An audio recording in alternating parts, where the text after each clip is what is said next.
Vous avez déjà remarqué que votre cerveau retient plus facilement les mauvaises nouvelles que les bonnes? Ce n'est pas une coïncidence.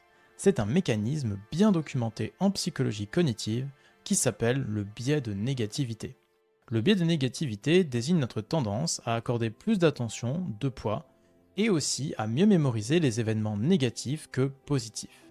Il influence notre perception, notre mémoire, nos décisions et même nos relations. Ce n'est pas une erreur du cerveau, c'est un fonctionnement adaptatif. Ce biais s'explique par un principe simple. Dans l'évolution humaine, nos ancêtres, pour survivre, devaient prêter attention aux signaux de menace, même faibles ou ambigus. Dans ce contexte, notre cerveau a évolué pour accorder plus d'importance à tout ce qui pourrait représenter un danger. Ce réflexe, à l'origine utile, persiste aujourd'hui même lorsque notre sécurité physique n'est plus réellement menacée. Chez les personnes anxieuses, ce biais est souvent plus prononcé. Le système nerveux reste en alerte constante, amplifiant la perception du danger, de l'échec ou du jugement.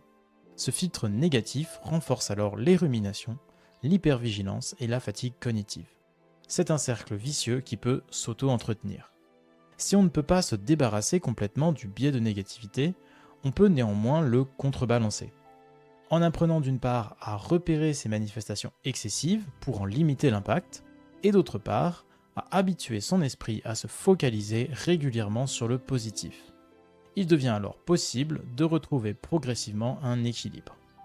Commencer par de petites actions, comme pratiquer quelques secondes de pleine conscience, tenir un journal de faits positifs, ou même simplement faire l'effort de remarquer ce qui est apaisant autour de vous. C'est un apprentissage progressif mais efficace. Suivez notre compte pour recevoir des conseils scientifiques et concrets pour dépasser le biais de négativité et mieux gérer votre anxiété au quotidien.